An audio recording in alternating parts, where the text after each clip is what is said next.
번째 순서는 증권가에서 눈여겨보고 있는 종목부터 분석해 보겠습니다. YG경제연구소 차영주 소장과 함께 할게요. 어서 오세요. 안녕하십니까? 네, 안녕하십니까? 이번 주는 이렇게 끝이 나려나 봐요. 올해는 이렇게 끝나지 않을까 싶네요. 올해는 물론 이제 뭐 수급상에 얘기하시는 분들도 있죠. 이제 어제 같은 경우 우리가 이제 그 주간 위클리 옵션 만기일이었고 오늘은 또 뉴욕 시장이 이제 만기일이니까 이런 부분에 따라 이제 수급이 해소되면 다음 주부터는 조금 나아지지 않을까 보는 시각도 있습니다. 물론 이제 그 부분에 대해서는 좀 지켜봐야 되겠죠. 우리가 부정도 긍정도 할 수 없다라는 거죠. 어쨌든 가장 중요한 것은 아래 공포가 이제 현실화된다라는 겁니다. 저는 이번에 연준에서 여러분들이 보셔야 될 포인트 중에 가장 중요한 포인트 중에 하나가 파월 의장이 발언한 내년도 미국 경제 성장률 0.5예요. 0.5 성장하게 된다라는 것은 결국 역성장한다라는 얘기고 실업률이 지금 3.7에서 4.6까지 본다라는 것은 경기가 둔화된다라는 얘기입니다. 그런 부분들을 보면 이걸 간단하게 설명드리죠. 자, GDP 하나로 설명드릴게요. GDP가 뭐냐? 민간, 기업, 정부입니다. 근데 정부는 지금 가만히 있죠. 여기서 민간 같은 경우 기업과 연계돼 있죠. 결국 가만히 있는 정부를 빼고 나서 경제 성장률이 둔화된다라면 민간도 어떻게 보면 가만히 있는 거죠. 뭐가 마이너스일까요? 기업이 마이너스겠죠. 기업이 마이너스게 된다라면 결국 우리가 투자자 입장에서 본다라면 기업의 실적이 역성장한다라는 거 이런 것들이 현재 지금 시장을 짓누르고 있는 중요한 요소다. 저는 그 점을 여러분들이 인식을 하시고 여기에 대응책을 찾아야지 일단 지금 일시적일 것이야라고 본다라면 시장을 오판할 수도 있다 이렇게 말씀드릴 수 있겠습니다. 네. 사람마다 투자자마다 성향이 좀 다르잖아요. 근데 저처럼 단기적으로 무언가를 원하시는 투자자분들에게는 굉장히 어려운 한 해였을 거예요. 그렇죠. 네. 그런 상황에서 조금 인내심을 갖고 이게 이번 주만 이런 게 아니라 연말까지 좀 이런 흐름이 이어질 수 있다고 하니 여유를 갖고 시장을 바라보겠습니다. 종목은 뭘 볼까요? 첫 번째, CJ제일제당 보도록 하죠. 오늘 신한투자증권에서 나온 리포트를 갖고 와봤는데요. 역사를 알면 미래가 보인다라는 의미심장한 네, CJ제일제당에 어떤 역사가 있길래 이런 리포트가 나왔나? 최근 F&T 사업부를 신설했다고 하더라고요. 푸드 앤 뉴트리션 테크? 이거 어떤 부서입니까? 예, 일단은 뭐 역사는 나중에 얘기하고 일단 F&T 사업부를 신설했다라는 점을 좀 말씀드리도록 하겠습니다. 기존 바이오오 산업대에 있었던 HNNH, 휴먼 뉴트리션 헬스 사업부를 FNNF, 말씀하신 푸드 뉴트리션 테크 쪽으로 바꾼다라는 거죠. 뭐 영문으로 돼 있으니까 굉장히 복잡한데 일단 미래 식품 소재 쪽에 집중을 하겠다 이렇게 간단하게 보시면 될 것 같습니다. 전반적으로 이제 단백질 쪽이라든지 우리가 뭐 여러 가지 논란이 있죠. 동물 단백질에 대한 얘기, 식물 단백질에 대한 얘기 여러 가지들이 있는데 이것에 대해서 결국 이제 CJ제일제당이 푸드 쪽으로 이제 집중하고 있는 거 아니겠습니까? 뒤에 얘기를 하겠습니다. 뭐 라이신이라든지 아미노산 이런 원료 쪽에다가 이제는 이런 새로운 어떤 식품 쪽으로 나가겠다라는 부분들에 대한 사업부를 이제 신설했다라는 거죠. 이게 전반적으로 CJ그룹이 추진하고 있는 부분과 맞붙어 있고 이 사업부가 2025년에 매출 2조 원 이상의 달성을 목표로 하고 있다라는 분면에 있어서는 자 이제 우리가 그렇잖아요. 여러 개 흩어져 있었던 것들을 하나로 모은다라면 집중도가 되겠죠. 그 FNT 사업부가 생기면 FNT 사업부가 생기면 사업본부장이 임명이 될 거고요.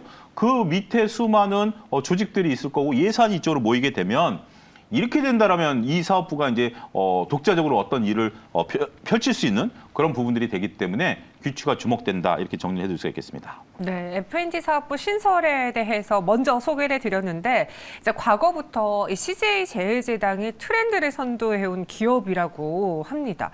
저는 개인적으로 그냥 CJ제일제당? 설탕? 식품? 트렌드? 약간 이렇게 의아하긴 하거든요. 네. 어떤 역사가 있길래 트렌드라는 표현까지 쓸 수 있을까요? 예를 들어서 우리가 지금 처음 정현 아나운서를 보시는 분들은 아 방송 잘한다라고 생각하실 수 있습니다만 정현 아나운서는 매일경제를 이끌어온 분이잖아요. 이게 나름대로 역사가 있으신 분이잖아요. 그런가요? 없었나요? 예. 이따 치죠. 이따 치죠. 그러니까 네. 그런 것처럼 그러니까 우리가 하나의 사물을 볼 때 지금 당장의 모습을 본 거와 과거의 상황을 보게 된다라면 이해가 좀 되는 것처럼 우리가 대표적인 것 중에 하나가 두산그룹이죠. 두산그룹 같은 경우 정현원 선수가 좋아하는 맥주부터 시작해가지고 중고까지 바꾼 거 아니겠습니까?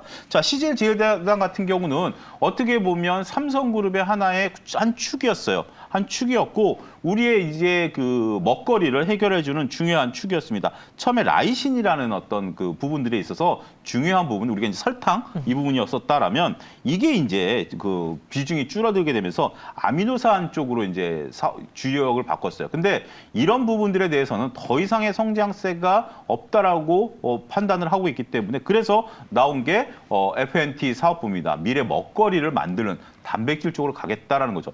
근데 이러한 흐름들이 후행적으로 이루어진 게 아니라 선도적으로 이루어졌다라는 게 CJ제일제당의 역사라고 리포트는 밝히고 있습니다. 하나의 트렌드를 만들어 간다라는 거죠. 어떻게 보면 우리가 설탕이라는 거, 정연 아나운서 어머님 세대만 하더라도 명절 때 설탕이 들어온다라는 것은 최고의 선물 중에 하나였어요. 그때 당시만 하더라도 한번 여쭤보세요 나중에. 네.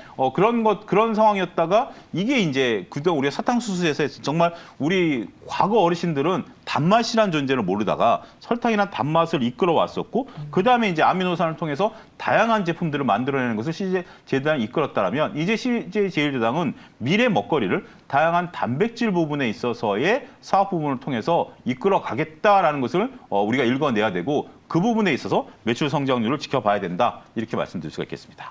이전에는 라이신이었는데 라이신 가격이 하락하고 실적이 부진하니까 그 다음으로 말한 게 스페셜티 중심의 아미노산. 네. 근데 또 이 아미노산 시장 규모가 또 약간 좀 주춤할 수 있을 때쯤 FNT. 네. 이런 식으로 무언가 트렌드를 선도하고 있다라고 CJ제일당을 평가하고 있습니다. 그럼 여기서 우리가 투자 아이디어로는 뭘 받아야 될까요? 4페이지 중간에 있는 표 두 개를 동시에 좀 봤으면 좋겠습니다. 네. 우리가 보면 역량을 결집하기 위해서 FNT 사업 부분을 신설한다라는 부분들이죠. 자, 지금 이제 주황색 나와 있는 부분들을 보면 왼쪽에 식품과 오른쪽에 바이오가 있습니다. 이걸 합치겠다라는 거죠. 전반적으로 식품과 바이오를 합쳐야, 그러니까 기존 식품에서 뭔가 성장하려면 바이오 부분들이 들어야 되는데 그래서 미래 식품을 소재를 하고 뉴트리션에 대한 솔루션, 대체 단백, 배양 단백을 하겠다라는 거고요.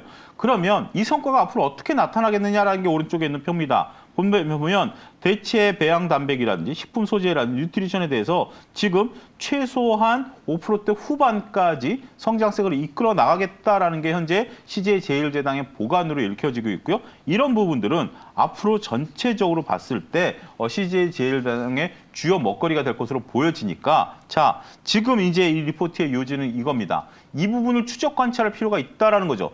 단순하게 CJ제일제당이 이제 라이신이라든지 아미노산 쪽에 있어서 매출 이런 부분들도 중요하지만 미래 먹거리에서 얼마나 풍부한 매출과 현금 흐름을 창출하는지 CJ제일제당에 관심이 있으신 분들이라면 추적 관찰해야 되지 않을까 말씀드릴 수가 있겠습니다. 네, 정말 근시안 쪽으로만 본다면 비비고 만두 이런 뉴스만 챙겨볼 수도 있을 정말 텐데 맛있죠? 맛있긴 맞아요. 하죠. 네. 그런데 이 회사가 앞으로의 먹거리로 무엇을 가져갈까를 찾고 싶으시다면은 이 FNT 사업부의 신설 그리고 이 사업을 통해서 무엇을 꾀하는지를 추적 관찰해야 된다라고 정리해 주셨어요. 리포트 믿어볼까요? 비비고가 CJ제일제당 거였나요? 햇반도요? 햇반은 CJ일 것 같은데요. 예, 그런가요? 하여튼, 갑자기 만두가 생각이 나서, 믿어보자 말씀드릴 수 있겠습니다. 알겠습니다. 이렇게 CJ제일제당에 대해서 역사를 알면 미래가 보인다라는 제목의 리포트를 봤고요. 한 줄 평으로는 트렌드 변화를 선도하는 기업이다. 그리고 저희 시청자분들이 CJ 맞다고 죄다 CJ라고 검증을 내려주셨습니다. 네.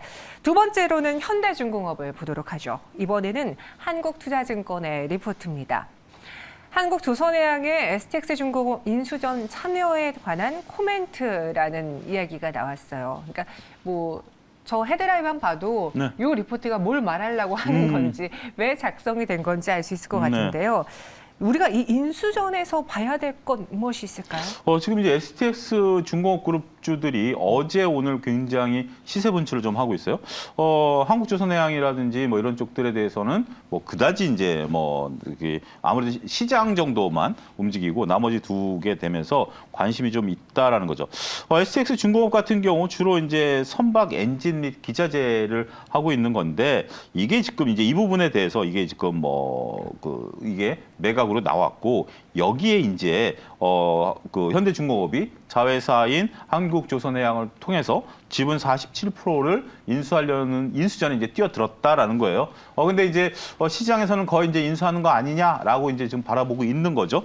그런 부분들을 보게 되고 일단은 지금 현재 인수하는 과정에 있어서의 지금 얘기들을 들어보면 지금 현재 가장 중요한 게 인수 자금이잖아요. 인수 자금인데 이 인수 자금을 어디서 마련하느냐라고 봤을 때 별도의 자금 조달이 필요 없고 한국조선해양이 갖고 있는 현금 흐름을 통해서 STX 중공업을 충분히 인수할 여력이 있다라고 본다라면 일단 현대중공업이라든지 한국조선해양 주주들 입장에서 보면 우려할 바는 없죠. 유상증자라든지 아니면 차입을 일으키는 부분들 아니면 차입을 일으키는 과정에 있어서의 모종의 계약 이런 것들이 없다라고 보면 투명하게 인수가 된다라는 측면에 있어서는 STX 중공업에 대한 부분들 원활히 매끄럽게 잘 진행될 가능성이 높지 않겠는가 리포트는 얘기하고 있습니다.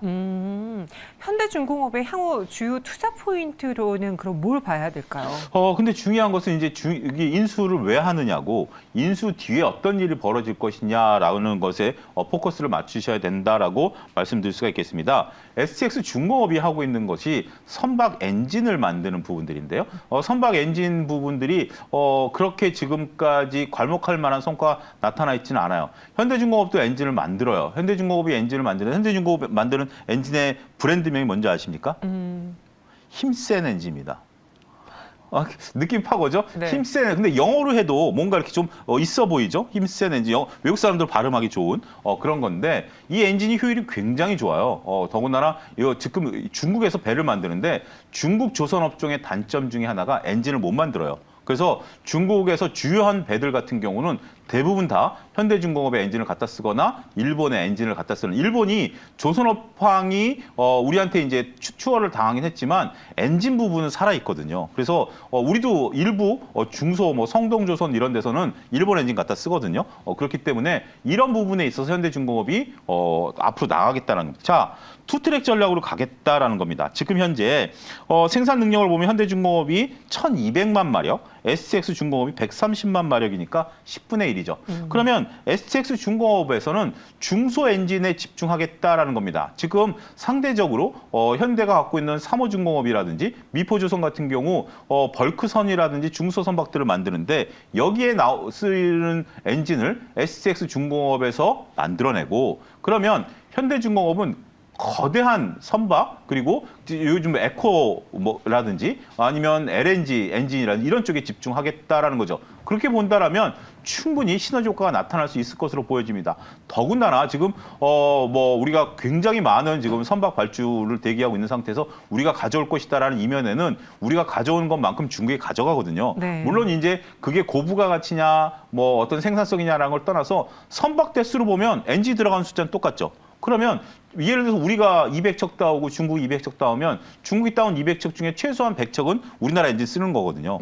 그렇게 된다면 우리나라 엔진 사업은 뒤에서 소리 소문 없이 웃고 있는 거다라고 말씀드릴 수가 있겠죠. 그러한 부분들을 보게 된다면 분명 시너지 효과가 나타나고 더군다나 기술 우위를 지금 이제 현대 같은 경우는 스스로 엔진을 개발한 거거든요. 그래서 일본과 겹치지 않는 우리가 이제 원전과 관련해서 원전을 뭘 하려면 미국의 웨스팅하우스사의 그 기술을 갖고 왔기 때문에 항상 지금 딴지를 거는 거 아니겠습니까? 근데 현대중공업이 엔진을 중국에 수출하는데 일본이 딴지를 못 거는 게 자체 개발한 거기 때문에 그렇습니다. 그렇기 때문에 이 시너지 효과에 대해서는 기대감이 높다 이렇게 말씀드릴 수가 있겠습니다. 네, 그러니까 중형선 엔진 기계 물량은 STX 중공업으로 줘버리고 네. 현대중공업은 지금 잘하고 있는 대형선 엔진 기계 제작에 집중한다라고 하면은 둘 다 가져갈 수 있는데 또 장점이 있는 두 곳만 집중할 수 있으니까 그렇죠. 시너지 효과를 낼 수 있을 것이다라는 게 이번 인수전 참여에 대한 이 한국투자증권의 코멘트였습니다. 또 함께 살펴볼 만한 투자 아이디어 뭐가 있을까요? 일단은 전반적으로 봤을 때 근데 이제 두 가지를 좀 보아야 될 것 같아요. 이제 리포트에서는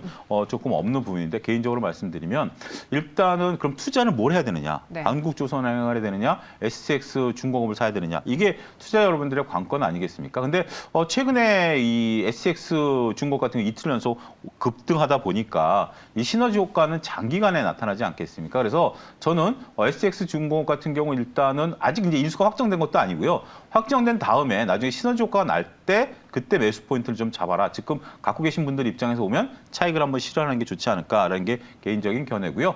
현대중공업 그룹 같은 경우는 워낙 많은 회사들이 쪼개져서 상장이 돼 있기 때문에 시너지 효과가 나타나지만 주가에 반응하는 정도는 이와 별개일 것이다. 결국 각 그 조선사들의 흑자 달성이 돼야만 주가가 본격적으로 올라갈 수 있다라는 포인트를 투자 아이디어를 좀 구분해서 보셔야 되지 않을까 싶습니다. 알겠습니다. 현대중공업, STX 중공업, 그리고 한국조선해양. 나오는 종목명이 많다 보니까 헷갈릴 수 있습니다. 다 헤비하네요. 네, 예. 한번 이 리포트 잘 참고해 보시고요. 믿어봐도 괜찮겠습니까? 예, 현황을 잘 분석했다라는 면에 있어서 여기에 이제 뭐 관심 있으신 분들은 다른 증권사에서는 리포트가 안 나왔더라고요. 그래서 한국투자증권 리포트를 한번 보시는 것도 좋지 않을까 싶습니다. 엔진 지존이 되려 한다라는 지존 오랜만에 들어봤네요. 그렇죠. 뭐 매일경제에서는 뭐 정연 아나운서가 지존인 것처럼 네. 현대중공업이 그러니까 우리나라에서 저거는 굉장히 큰 성과고 엔진을 만들어낼 수 있는 회사가 몇 개 안 돼. 우리나라도 비행기를 만들지만 네. 엔진은 보잉사를 것 갖다 쓰잖아요. 맞아요. 그렇기 때문에 이게 핵심이다라고 말씀드릴 수가 있겠습니다. 알겠습니다. 엔진에 있어서 강점을 갖고 있는 회사 현대중공업 알아봤습니다. 오늘 두 가지 리포트는 역시나 차영수 소장과 함께 알아봤고요. 여기서 인사드리겠습니다. 고맙습니다. 감사합니다.